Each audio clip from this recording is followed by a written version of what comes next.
Hello friends, SSC golden ज्ञान YouTube channel पर आपका एक बार फिर से स्वागत है। और अभी तक हम बहुत कुछ डिस्कस कर चुके हैं।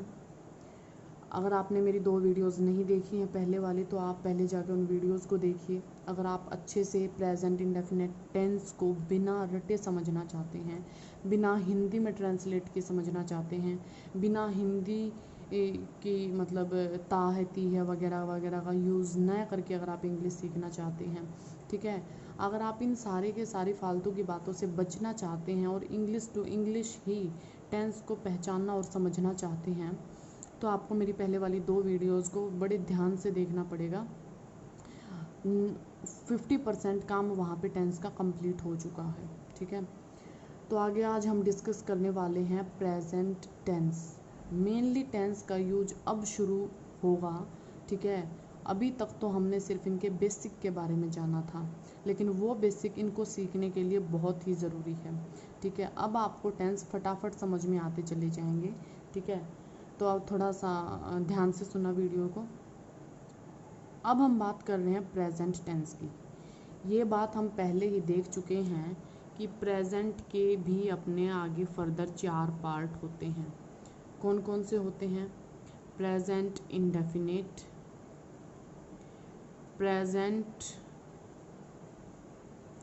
Present continuous,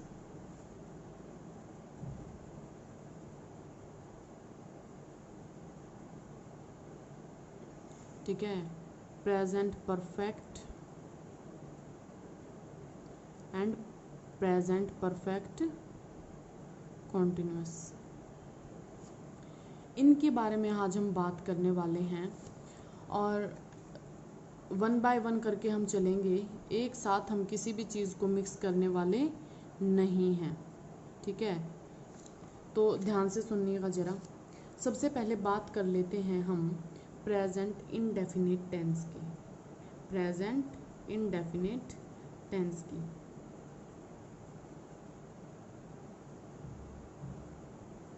present indefinite tense में सबसे पहले आपको टेंस के स्ट्रक्चर के बारे में मैं बता देती हूँ।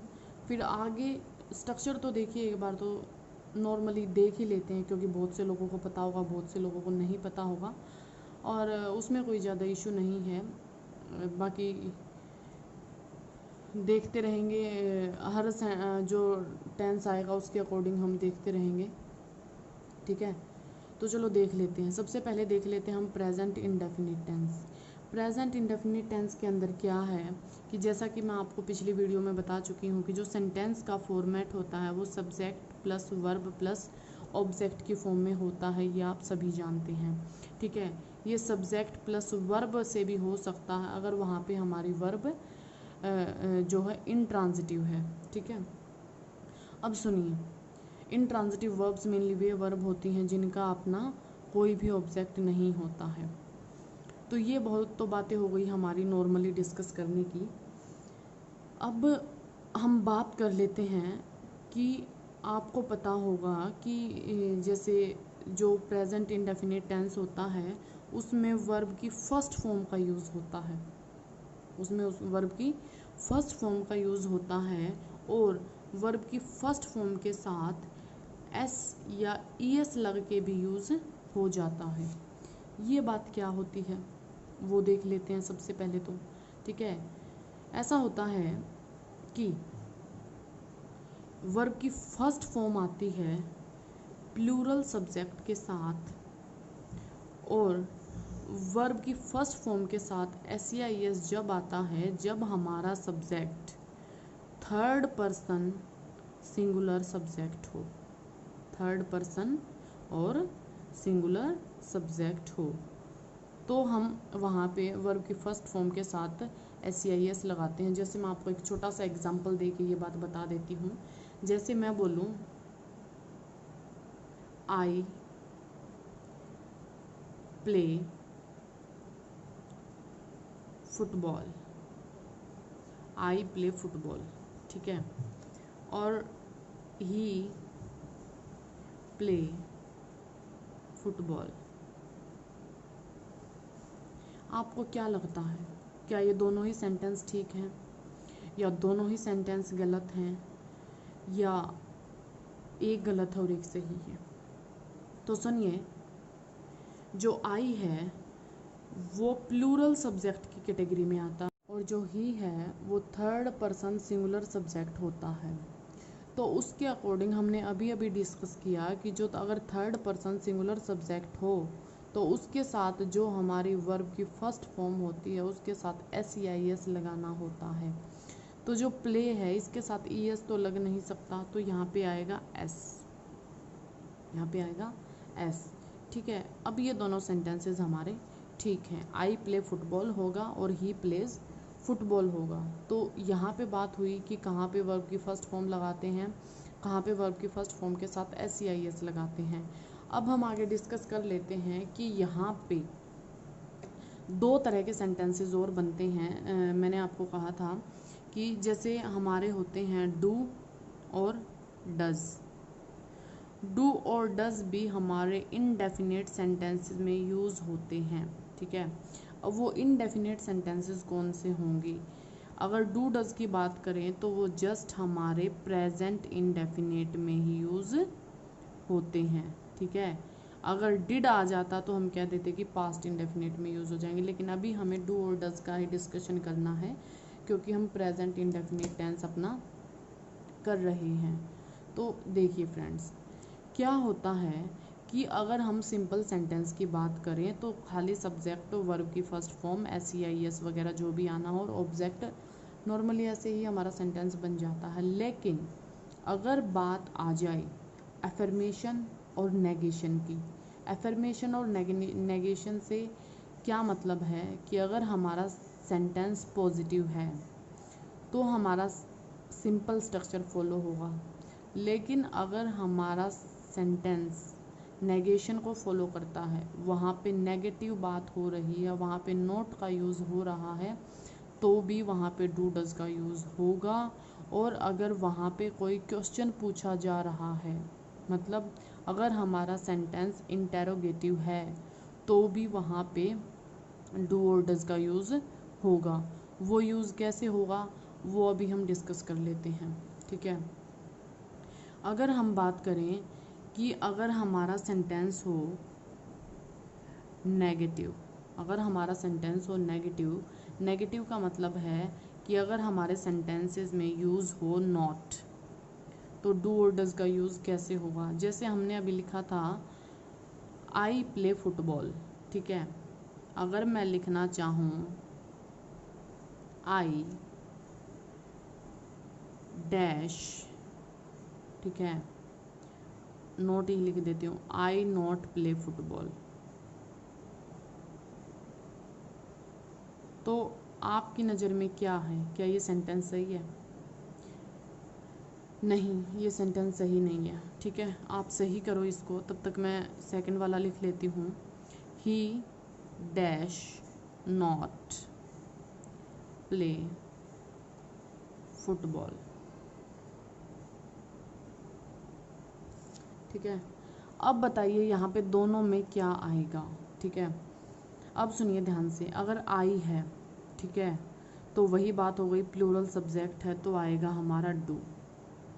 I do not play football, या इसके अगर हम शॉर्ट फॉर्म कहें तो आई डोंट प्ले फुटबॉल भी हो सकता है। मैं फुटबॉल नहीं खेलता, इसका ये मीनिंग होगा। ठीक है, मतलब ट्रांसलेशन पे हमें जाना नहीं है, लेकिन मैं जस्ट आपके अंडरस्टैंडिंग के लिए बता रही हूँ। ठीक है, लेकिन ही के साथ क्या आएगा? ही के साथ अगर हम बात करें तो अगर हम वर्ब की फॉर्म की बात करते हैं तो वर्ब की फर्स्ट फॉर्म के साथ SEIS आता है क्योंकि ये थर्ड पर्सन सिंगुलर सब्जेक्ट होता है। लेकिन अगर इसके साथ नोट आ जाए तो वर्ब की जस्ट फर्स्ट फॉर्म ही आएगी, SEIS नहीं आएगा। वो SEIS यहाँ पे डू के साथ मिलके इसको डज बना देगा। तो हमें यहाँ पे लिखना पड़ेगा he does not play football या ही डजंट प्ले फुटबॉल। तो आई होप आपको ये बातें समझ में आई होंगी कि डू और डज प्रेजेंट इंडेफिनिट टेंस में यूज़ होते हैं। बस कंडीशन ये होनी चाहिए कि या तो सेंटेंस को हमें नेगेटिव फॉर्म में बनाना है या इंटेरोगेटिव में बनाना है।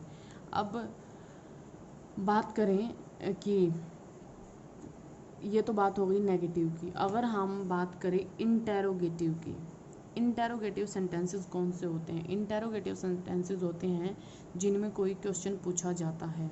तो ऐसे सेंटेंसेस में भी हमें क्या करना होता है, हमें डू और डज का यूज़ करना होता है। जैसे अगर वो पूछना चाहे क्या मैं फुटबॉल खेलता हूँ, आई प्ले फुटबॉल, ऐसे लिखोगे? ऐसे तो नहीं लिखेंगे, क्योंकि अगर ऐसे लिख दिया तो ये सिंपल सेंटेंस हो गया। इसका मतलब जब भी क्वेश्चन पूछा जाए, ठीक है, तो डू और डज सब्जेक्ट से पहले आते हैं। डू आई प्ले फुटबॉल, और अगर ये आ गया तो फिर यहाँ पे आएगा मार्क ऑफ इंटेरोगेशन। ठीक है, अब ये जाके कंप्लीट सेंटेंस बना है जिसमें वो कोई क्वेश्चन पूछ रहा है, डू आई प्ले फुटबॉल। अगर वो बात करे ही प्ले फुटबॉल, ही प्ले फुटबॉल, क्या वो फुटबॉल खेल रहा है, तो ये तो नहीं लिखेंगे, क्योंकि ये तो हो गया सिंपल सेंटेंस। हमें तो बनाना है इंटेरोगेटिव, हमें क्या पूछना है, तो हम यहाँ पे लिखेंगे डज। हम यहाँ पे लिखेंगे डज ही प्ले फुटबॉल, और डज लगते ही यहाँ पे आ जाएगा मार्क ऑफ इंटेरोगेशन। ठीक है, आई होप आपको यहाँ तक ये बात समझ में आ रही होगी कि कैसे नेगेटिव और इंटेरोगेटिव फॉर्म में डू और डज का यूज होता है। तो चलो इससे रिलेटेड अब हम कुछ एग्जांपल्स कर लेते हैं, देखिए कैसे।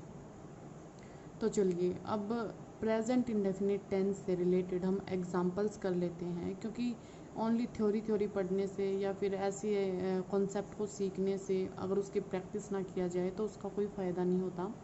तो चलो हम एग्जांपल्स को देख लेते हैं, जिससे आपको अच्छे से समझ आ जाएगा कि मैं किस तरह से आपको ये प्रेजेंट इंडेफिनिट टेंस बताने की कोशिश कर रही हूँ। सबसे पहले आप फर्स्ट सेंटेंस को देखिए, ही सिंग अ सॉन्ग। क्या ये सेंटेंस ठीक है? नहीं, ये सेंटेंस ठीक नहीं है।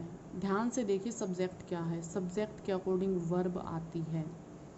ठीक है, यहाँ पे अगर मैं बात करूँ, ये ही है, ये सब्जेक्ट है, ये सिंग है, ये एक वर्ब है।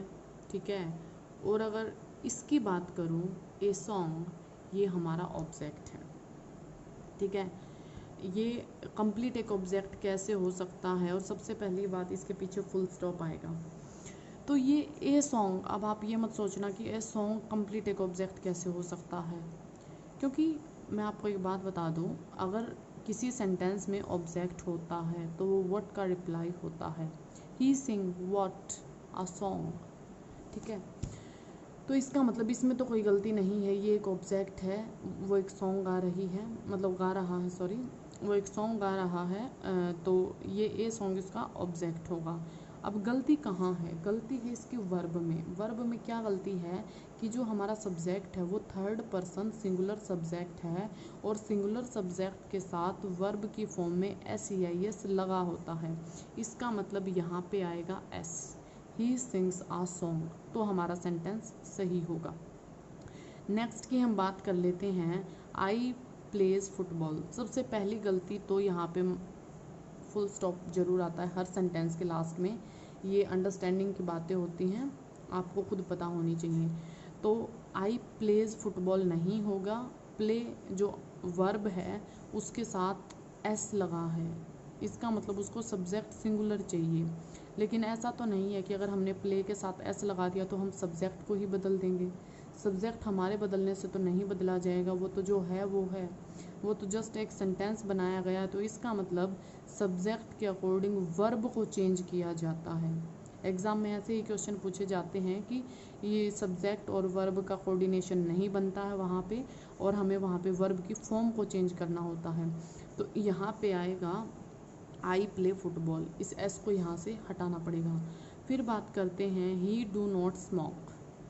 बोलने में सब सही लगता है, ठीक है, दुनिया कुछ भी बोलती है, आप स्पोकन पे मत जाइए, सबकी आप अपनी स्पोकन घर की है। ठीक है, तो यहाँ पे वही बात फिर से आ जाती है, जो ही है वो थर्ड पर्सन सिंगुलर सब्जेक्ट है, तो इसके अकॉर्डिंग यहाँ पे वर्ब भी सिंगुलर आएगी।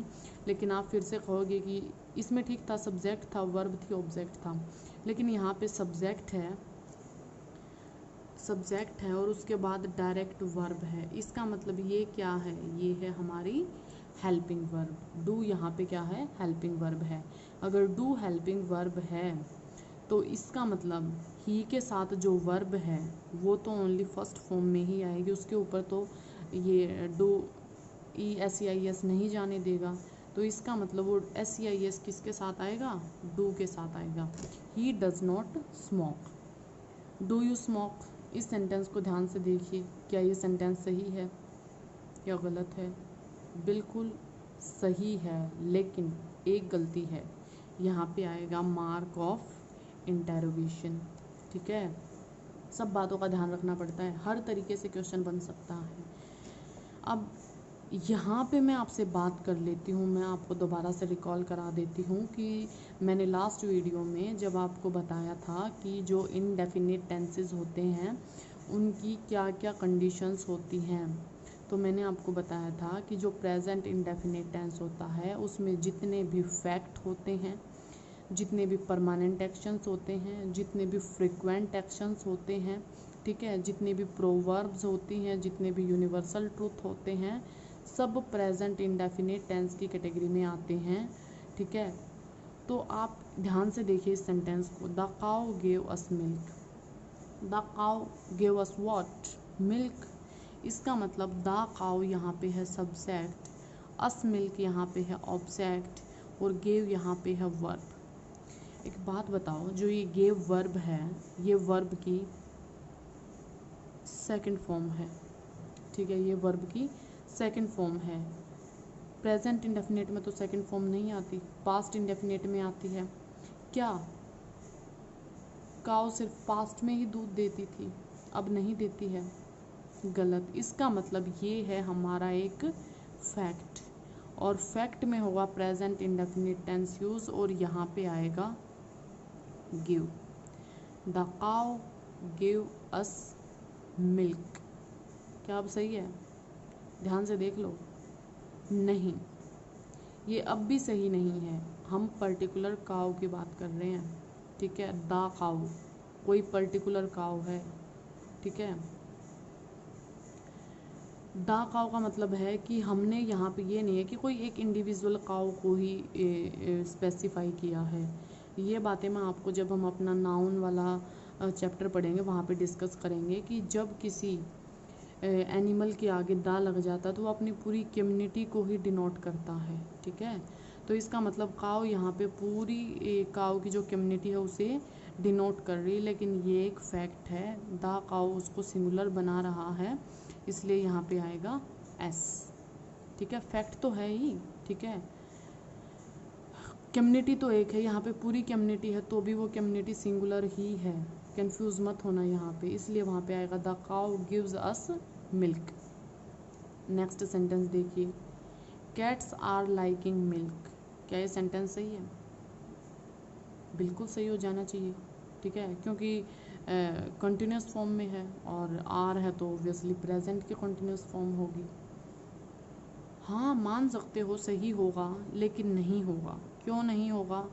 ठीक है, ये मत कहना कि अब ये हेल्पिंग वर्ब है और ये वर्ब है। ठीक है और ये ऑब्जेक्ट है, लेकिन यहाँ पे गलती वो नहीं है। यहाँ पे गलती क्या है? यहाँ पे गलती ये है कि जो वर्ब है लाइक वर्ब जो है वो ओनली एक स्टेट है, वो कोई एक्शन नहीं है। जब हम वर्ब की डेफिनेशन पढ़ेंगे तो मैं आपको बताऊंगी, और मैंने फर्स्ट क्लास में बताया भी है कि जो एक्शन वर्ड होते हैं, जो वर्ब्स होती हैं, वो किसी भी जो पर्टिकुलर इवेंट होता है उसमें एक्शन को तो डिनोट करती हैं, लेकिन साथ में साथ उसकी स्टेट को भी डिनोट करती हैं।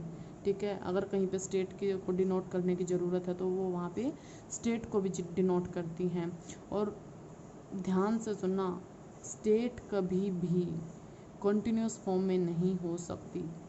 या तो हम किसी चीज़ को लाइक करते हैं या लाइक नहीं करते। इसका मतलब ये नहीं कह सकते कि अब मतलब हम कंटिन्यू लाइक कर रहे हैं फिर डिसलाइक कर देंगे। नहीं, या तो लाइक करते हैं या नहीं करते। इसका मतलब यहाँ पे क्या आने वाला है? इसका मतलब आएगा यहाँ पे, और दूसरी बात ये है, ठीक है, लाइकिंग तो आएगा ही नहीं, क्या आर आएगा? आर भी नहीं आएगा, क्योंकि का जो कैट है, जो बिल्लियाँ हैं, वो दूध को पसंद करती हैं। ये उनका फैक्ट है, ठीक है। अगर ये उनका फैक्ट है तो यहाँ पे ये प्रेजेंट इंडेफिनिट टेंस में जा रहा है, और यहाँ पे जस्ट इसको वर्ब की फर्स्ट फॉर्म की रिक्वायरमेंट है। यहाँ पे आएगा लाइक। अब आप ये मत कहना कि लाइक्स क्यों नहीं आएगा, क्योंकि यहाँ पे कैट्स है जी, कैट्स है, सब्जेक्ट प्लूरल बन गया, इसलिए वर्ब की ओनली फर्स्ट फॉर्म आएगी, कैट नहीं है। अगर कैट होता तो लाइक्स आ जाता, ठीक है, एस भी लग जाता, लेकिन यहाँ पे कैट्स है। नेक्स्ट सेंटेंस देखिए, आई गोज़ टू स्कूल। क्या ये सेंटेंस सही है? नहीं, ये सेंटेंस गलत है। जो आई है वो एक प्लूरल सब्जेक्ट है और इसके साथ वर्ब भी आएगी प्लूरल, तो इसके साथ SEIS नहीं आएगा। आई गो टू स्कूल ठीक होगा। सॉरी। नेक्स्ट सेंटेंस देखिए, the train is leaving every morning at 7 AM। क्या सोच रहे हैं आप इस सेंटेंस के बारे में? आप ये मत सोचना कि मैं आपको टेंस करा रही हूँ और मैं आपको ऐसे ऐसे सेंटेंसेस क्यों करा रही हूँ। देखिए, मैं आपको एग्ज़ाम ओरिएंटेड करा रही हूँ, मैं कोई आपको स्कूल के लिए टेंस नहीं सिखा रही हूँ, ठीक है। हाँ, हो सकता है अगर आप कोई स्कूल स्टूडेंट है और देख रहे हैं तो आपके लिए भी ये बहुत ही काम आने वाली बातें हैं, जो आप अगर अभी समझ जाओगे तो आपको कोई दिक्कत नहीं होने वाली है। लेकिन अगर आप कम्पिटिटिव एग्ज़ाम्स की तैयारी करना चाह रहे हैं तो आपको इसी तरह के एग्जाम्पल्स एग्ज़ाम में देखने के लिए मिलते हैं और उनको इसी तरह से सोच के डील करना होता है। तो पेशेंस रखिए सीखने की। चाहूँगी कि साथ साथ अच्छे से नोट्स बनाओ, अच्छे से प्रिपेयर करो, 1-2 बार रिवाइज़ करो, तब जाके आपको कॉन्फिडेंस आएगा कि हाँ रियली हमें मेरी मतलब आपको मेरी वीडियो से कुछ फ़ायदा हो रहा है। अगर आप जस्ट ऐसे चाह रहे हो कि जस्ट एक कहानी की तरह सुन लिया और चल दिए और हमें तो टेंस आ जाने चाहिए तो नहीं आए, तो इसका मतलब आपने गलत पढ़ा है। जी नहीं, आपको मेहनत तो करनी ही पड़ेगी। अगर आप एक ट्रू एस्पिरेंट हैं, अगर आप सच में किसी गवर्नमेंट एग्ज़ाम की तैयारी कर रहे हैं तो इतने एफर्ट्स तो आपको लगाने पड़ेंगे। बिना नोट्स बनाए कोई चीज़ नहीं आती। अगर आप सोचो कि कोई टीचर अच्छे से बोर्ड पे पढ़ा दे, आपको अच्छी सी PDF प्रोवाइड करा दे तो वही टीचर अच्छा पढ़ा रहा है, जी नहीं। जब तक आप अपने हाथ से कोई काम नहीं करोगे, आपको ना तो वो कॉन्फिडेंस आएगा और ना ही उतना उन चीज़ों को लर्न कर पाओगे। तो उसके लिए आपको अपने एफर्ट्स तो लगाने ही पड़ेंगे, ठीक है। तो चलो आगे वाले सेंटेंस को देखते हैं। The train is leaving every morning at 7 AM। देखिए यहाँ पे फिर ध्यान से सेंटेंस को देखना। वो कह रहा है कि जो ट्रेन है वो डेली मॉर्निंग में 7 AM पे निकल जाती है, यहाँ से निकल जाती है, स्टेशन को लीव कर जाती है। एक बात बताइए, ये काम डेली होता है? डेली होता है, मैंने कहा था डेली होने वाले एक्शंस, फ्रीक्वेंट एक्शंस जो डेली होते हैं, कुछ टाइम के लिए सस्पेंड होते हैं फिर होते हैं, वो एक्शन हमारे प्रेजेंट इंडेफिनिट टेंस में आते हैं। तो ये इज़ लिविंग यहाँ पे कैसे आ गया, ठीक है।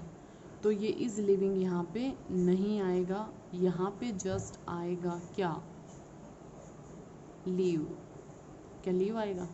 नहीं, द ट्रेन एक पर्टिकुलर ट्रेन है, एस भी आएगा। The train leaves every morning at 7 AM। Next देखिए, the party start at 9 PM। क्या सेंटेंस ठीक है? ऑब्वियसली ठीक होना चाहिए। द पार्टी सब्जेक्ट है, ये वर्ब है और ये इसका ऑब्जेक्ट है। बट वही बात मैं फिर से कह रही हूँ, सब्जेक्ट सिंगुलर है, वर्ब को भी सिंगुलर बनाओ। सब्जेक्ट के अकॉर्डिंग वर्ब चेंज होती है, ना कि वर्ब के अकॉर्डिंग सब्जेक्ट, ठीक है। आई होप आप समझ पा रहे होगे मेरी बातों को। Ram usually believed everybody. ध्यान से देख लो, राम सब्जेक्ट है, यूजुअली एडवर्ब है। धीरे धीरे समझ आएंगे आपको ये बातें।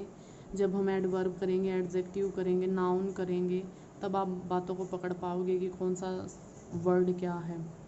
बिलीव वर्ब है, बिलीव क्या है, वर्ब है, और एवरीबडी हमारा क्या है, ऑब्जेक्ट है। अब ये मत कहना कि जो ऑब्जेक्ट होता है वो तो व्हाट का रिप्लाई होता है, तो हम यहाँ पे कैसे सेंस निकालें। राम यूजुअली बिलीव्ड व्हाट, नहीं, ऑब्जेक्ट हुम का भी रिप्लाई होता है, वट और हुम दोनों का रिप्लाई ही हमारा ऑब्जेक्ट होता है। राम यूजुअली बिलीव्ड हुम एवरीबडी, ठीक है। तो अब आपको मेन चीज़ देखनी है ये वर्ब, ये वर्ब की कौन सी फॉर्म है, ये वर्ब की है सेकंड फॉर्म। आप इसको वर्ब की थर्ड फॉर्म नहीं कह सकते, क्योंकि एक चीज़ का ध्यान रखना, वर्ब की थर्ड फॉर्म कभी भी हेल्पिंग वर्ब के बिना नहीं आती। इसका मतलब कि राम यूजुअली बिलीव्ड एवरीबडी जो है, इसमें जो यूजुअली है वो क्या है, एक फ्रीक्वेंट एक्शन को शो कर रहा है, ठीक है, रिपीटेड एक्शन को शो कर रहा है। वो लगातार वो ऐसा करता है, लगातार वो हर किसी पे बिलीव करता है। इसका मतलब क्या है कि यहाँ पे बिलीव्ड नहीं आएगा, तो फिर क्या आएगा, राम है ना, तो बिलीव आएगा नहीं, बिलीव्स आएगा। क्या आएगा, बिलीव्स आएगा, क्योंकि सिंगुलर सब्जेक्ट है। नेक्स्ट है सुहानी ऑलवेज कम इन टाइम। क्या ये सेंटेंस सही है, ऑलवेज, ठीक है, दोबारा से फ्रीक्वेंट एक्शन को शो कर रहा है। जो सुहानी है वो सिंगुलर सब्जेक्ट है, कम है वो वर्ब की फर्स्ट फॉर्म है, इन टाइम ऑब्जेक्ट है। तो क्या कहना चाह रहे हो आप इसके बारे में, क्या ये ठीक है? जी नहीं, ये गलत है। क्यों? क्योंकि ये सिंगुलर सब्जेक्ट है और वर्ब आ गई प्लूरल, वर्ब को भी बनाओ सिंगुलर, ठीक है। I knew him well, sentence को ध्यान से देखना, आई न्यू हिम वेल, क्या ये सेंटेंस सही है? नहीं। क्यों? क्योंकि ये सब्जेक्ट है, हो सकता है ये ऑब्जेक्ट है और ये हमारी वर्ब है, लेकिन नो, न्यू, नॉन ये तो वर्ब की सेकंड फॉर्म है। क्या हम उसको मतलब पास्ट में ही जानते थे, प्रेजेंट में नहीं जानते हैं? अरे फैक्ट है, किसी को हम जानते हैं तो जानते हैं, याददाश्त तो नहीं गई हमारी, जानते हैं तो जानते हैं, फैक्ट है, ये फैक्ट है। तो यहाँ पे आएगी वर्ब की फर्स्ट फॉर्म, और फर्स्ट फॉर्म आएगी तो क्या आएगा, I know him well. Knows मत कर देना, क्योंकि आई है, प्लूरल की कैटेगरी में आता है, ठीक है। नेक्स्ट एग्जांपल देखिए, rivers freezed at high altitude. ध्यान से देखो सेंटेंस को, rivers freezed at high altitude. Rivers subject है plural, at high altitude object है, फ्रीज वर्ब है। लेकिन कौन सी वर्ब है? जो फ्रीज वर्ब होती है उसकी तो जहाँ तक मुझे पता है वर्ब की फॉर्म होती हैं फ्रीज, फ्रोज, फ्रोजन। तो ये तो फ्रीज्ड है। पहली बात तो ये वर्ब ही गलत है, फ्रीज्ड कोई वर्ब ही नहीं होती, ठीक है। अगर होती है तो वो फ्रोज होती है, वर्ब की सेकंड फॉर्म, ठीक है। तो इसका मतलब पहली बात तो ये वर्ब ही गलत है, ईडी की फॉर्म में ये होती ही नहीं है, ठीक है। अब रिवर्स है तो इसका मतलब वर्ब भी क्या आएगी, प्लूरल। प्लूरल वर्ब के साथ ऐसी आई एस तो आता नहीं है, इसका मतलब rivers freeze at high altitude बिल्कुल सही है। नेक्स्ट सेंटेंस देखिए, he do not have dinner at 8 PM। He do not have dinner at 8 PM से क्या मतलब है? क्या ये सेंटेंस सही है? ये सब्जेक्ट है। अब ध्यान से देखना, ये कंप्लीट वर्ब है और ये हमारा ऑब्जेक्ट है। क्या ठीक है? जी नहीं, ठीक नहीं है। डू नॉट आ गया, ठीक है, क्योंकि नेगेटिव फॉर्म है सेंटेंस की, तो डू आएगा ही आएगा नेगेशन के केस में। और अगर डू आएगा तो जो हैव वर्ब है वो भी अपनी फर्स्ट फॉर्म में आएगी, ठीक है, फर्स्ट फॉर्म में आएगी। तो अब ये मत कहना कि जो ही है उसके साथ तो हैज़ आएगा, नहीं, डू के साथ बेस फॉर्म का यूज़ होता है, ठीक है, और हैव बेस फॉर्म है। तो यहाँ पे क्या आएगा, अब ही के अकॉर्डिंग जो SEIS आना चाहिए वो इस डू के साथ आएगा, does. He does not have dinner at 8 PM, ये सेंटेंस बिल्कुल ही सही होगा। उम्मीद करती हूँ आपको जो मैं बताना चाह रही हूँ, जिस तरह से मैं समझाना चाह रही हूँ, जो मेरा पढ़ाने का तरीका है वो आप सबको समझ आ रहा होगा। आप समझ पा रहे होंगे कि मैं किस तरह आपकी हेल्प करना चाह रही हूँ, कैसे आपको टेंस सिखाना चाह रही हूँ। रियली जो टेंस होते हैं वो यही होते हैं, इसी तरह से पढ़ने चाहिए और इसी तरह से पढ़े जाते हैं। जो ये बेकार के पब्लिकेशंस की बुक होती हैं, ताहती है, रिलेट कर देते हैं, रहा रही वटेवर जो भी करते हैं, उनसे हमें नहीं पढ़ना चाहिए। वो हमारे इंग्लिश को सुधारने की बजाय बिगाड़ देते हैं। ठीक है, तो उम्मीद करती हूँ आपको वीडियोस अच्छे लग रहे होंगे, आपकी मदद हो रही होगी। इसी तरह से हम अपने काम को आगे कंटिन्यू रखते हुए डेली हम अपनी वीडियोस लाते रहेंगे और इसी तरह से बहुत ही जल्दी हम अपनी ग्रामर को कंप्लीट भी कर लेंगे। तो अगर आपको वीडियोस अच्छे लग रहे हैं तो प्लीज़ लाइक करना, जिससे मैं मोटिवेट हूँ आपके लिए और अच्छा काम कर पाऊँ, और शेयर करना ताकि और लोग भी इसके लिए फ़ायदा उठाएं, और चैनल को सब्सक्राइब कर लेना ताकि डेली आपको मेरे वीडियोस के नोटिफिकेशन मिलते रहें। और अगर अच्छे लग रहे हों या कोई प्रॉब्लम हो, कोई डाउट हो, तो आप कमेंट सेक्शन में कमेंट करके ज़रूर पूछ लेना। Thank you friends.